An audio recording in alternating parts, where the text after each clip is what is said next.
मराठी आणि हिंदी भाषेवरून शिंदेंच्या सेनेचे आमदार प्रकाश सुर्वेंनी वादग्रस्त वक्तव्य केलं। मराठी माझी आई तर हिंदी माझी मावशी, आई मेली तरी चालेल मात्र मावशी जगली पाहिजे असं वादग्रस्त विधान प्रकाश सुर्वेंनी केलं। मात्र त्यांनी नंतर हात जोडून दिलगिरी सुद्धा व्यक्त केली आहे। तर मैं कहना चाहता हूँ कि मराठी मेरी मातृभूमि, मेरी माँ है, तो उत्तर भारत मेरी मौसी है। और एक बार माँ मर गई तो चलेगा, लेकिन मौसी मरना नहीं चाहिए, क्योंकि मौसी ज्यादा प्यार करती है।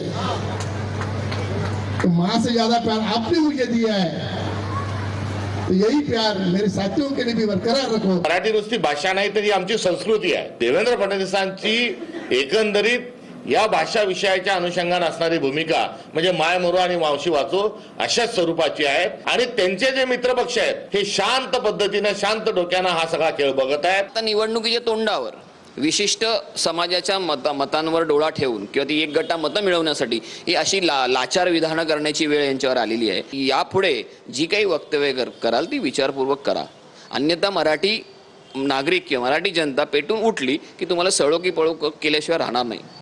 मराठी भाषा ही आमची मातृभाषा आहे, आमची माय माऊली आहे आणि अनावधानाने माझ्या तोंडातून जर शब्द गेला असेल तर मी हात जोडून माफी मागतो। कुणाच्या भावना दुखावल्या गेल्या असेल त्याची मी दिलगिरी करतो।